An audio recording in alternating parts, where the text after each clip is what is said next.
एक वर्ग के अंतःवृत्त तथा परिवृत्त के क्षेत्रफलों का अनुपात क्या होगा। देखो वर्ग है ना, वर्ग, एक हमने वर्ग बना लिया। यहाँ देखो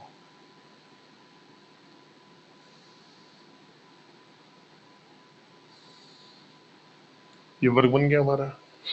वर्ग के अंतःवृत्त, तो हमने इसके एक अंदर बना दिया वृत्त। काम चला लेना, मेरा हाथ सही से चल नहीं पा रहा है तो वृत्त भी सही से नहीं बन पा रहा है। देखो ये इसका केंद्र बिंदु हो गया। अगर हम बात करें इसकी त्रिज्या की, तो आप कह सकते हो कि वर्ग की जो भुजा होगा, जो ये भुजा है, इसका ही आधा क्या हो जाएगी, इसकी त्रिज्या हो जाएगी।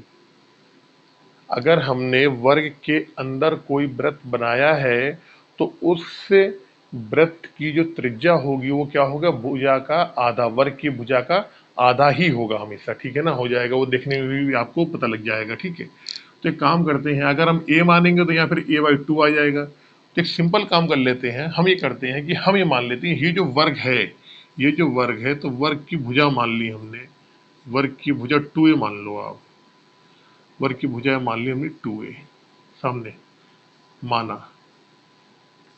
ऐसा इस वजह से कर रहे हैं कि अगर हम 2a नहीं मानेंगे, a मानेंगे ना, तो फिर त्रिज्या हमारी a/2 आएगी, फिर थोड़ा सा दिक्कत आएगी। तो हमने मान लिया कि यहां से लेके यहां तक क्या है, ये 2a है। क्वेश्चन को अपने हिसाब से सॉल्व करने के लिए, इजीली सॉल्व करने के लिए हम वैल्यू को आगे पीछे भी मान लेते हैं। तो हमें मालूम पड़ गया कि जो इसके अंदर जो वृत्त है, ये क्या हो जाएगा, यहां से लेके यहां तक क्या आएगी, ये a हो जाएगी। यही क्या होगी, इसकी त्रिज्या हो जाएगी। हमें वर्ग की भुजा 2a मानी हमने इस वाले वर्ग की, तो अंतःवृत्त, अंतःवृत्त की त्रिज्या r क्या होगी, तो आपने बोला ये हो जाएगी 2a/2, यानी कि a हो गई। इसका क्षेत्रफल अगर आप निकालना चाहो तो क्षेत्रफल भी निकाल सकते हो, लेकिन कोई दिक्कत नहीं, क्षेत्रफल बाद में कर लेंगे। ठीक है, अब कह रहा है कि ये तो वर्ग के अंदर आ गया। अब एक काम और बोला है कि वर्ग के अंदर तो हो गया, निकाल लेंगे क्षेत्रफल, लेकिन इस वर्ग के बाह्य वृत्त, बाह्य वृत्त, वर्ग के बाहर बनने वाला वृत्त, बाहर कैसे बनेगा भाई, अंतर्वृत्त और परिवृत्त, परिवृत्त मतलब बाहर वाला, बाहर वाला कुछ बनेगा आपका ऐसे। देखो बाहर वाला जो वृत्त बनेगा वो बनेगा कुछ इस तरीके से, चारों भुजाओं को वो टच करेगा। जैसे सही से बन नहीं पाया है, लेकिन इस तरीके से ही बनेगा बाह्य वृत्त। अब मुझे एक बात बताओ कि अगर मैं आपसे कहूं कि इस बाह्य वृत्त की त्रिज्या मुझे निकालनी, तो उसके दो तरीके हैं निकालने के। एक तो हम ये कह सकते हैं इसकी त्रिज्या निकालनी तो इस पॉइंट से लेके और इस पॉइंट तक की दूरी ही त्रिज्या हो जाएगी आपकी, सबसे सिंपल तरीका। ये जो है बाह्य वृत्त वाले के लिए, इस पॉइंट से लेके यहाँ तक क्या हो जाएगी, इसकी त्रिज्या हो जाएगी। तो हम निकाल सकते हैं ए यहाँ पे है, ए यहाँ पे है, समझना मेरी बात। ये भी ए है, ये भी ए है, क्योंकि क्या है, मिडिल पॉइंट है, ये 2a का आधा है यहाँ से। तो ए और ए, आप v का मान बड़ी आसानी से यहाँ से निकाल सकते हो, तो त्रिज्या उसकी निकल आएगी। ठीक है, तो यहाँ से भी निकाल लो आप। कैसे निकाल सकते हो, एक तरीका और बताऊंगा फिर मैं आपको। तो परिवृत्त, अब यहाँ पे परिवृत्त आ गया, परिवृत्त यानी कि वृत्त, सॉरी, वर्ग के बाहर बनने वाला की त्रिज्या, त्रिज्या r कैसे निकालोगे, तो आपको मालूम है, अगर ये हमने r मान ली है यहाँ से लेके यहाँ तक की, तो ये त्रिभुज बन गया। त्रिभुज में समकोण त्रिभुज है, पाइथागोरस त्रिभुज लगा दो, क्या आ जाएगा, r स्क्वायर बराबर a square plus a square, यानी कि 2a स्क्वायर। तो r का मान क्या होगा, √2a। इतना समझ में आया नहीं आया। पहले वाले की त्रिज्या हमें मालूम पड़ गई कितनी, ए आ रही थी। दूसरे वाले की जो बाहर बना तो उसकी कितनी त्रिज्या है, उसकी आ गई √2a। पहले वाले का अगर हम क्षेत्रफल निकालेंगे तो क्या होता है, पाई आर स्क्वायर, समझना मेरी बात, r1 स्क्वायर।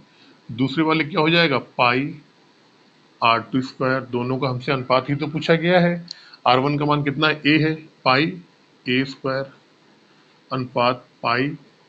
r2 का मान कितना, √2a है, तो √2a के स्क्वायर करोगे तो क्या आएगा, 2a स्क्वायर आ जाएगा। यहाँ से पाई से पाई कट जाएगा, ए स्क्वायर से ए स्क्वायर कट जाएगा, यानी कि 1:2 आ जाएगा यहाँ से। अब ये आपको ना याद होना चाहिए कि किसी वर्ग के अंदर बनने वाले वृत्त और बाहर बनने वाले वृत्त के क्षेत्रफल का जो अनुपात होता है वो कितना होता है, 1:2 होता है। ये चीजें आपको याद होनी चाहिए। आप जब पेपर करने जाओगे तो इसको सॉल्व नहीं करोगे, आपको मालूम होगा, आप सीधे वहां टिक लगाओगे और अब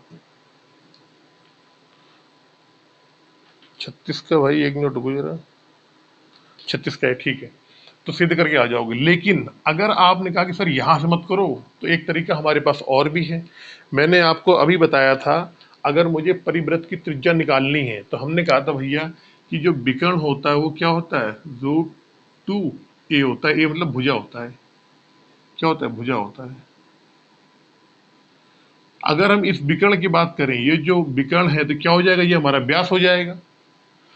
परिवृत्त के लिए वर्ग का जो विकर्ण है क्या काम करेगा, वो उसके व्यास का काम करेगा, ठीक है।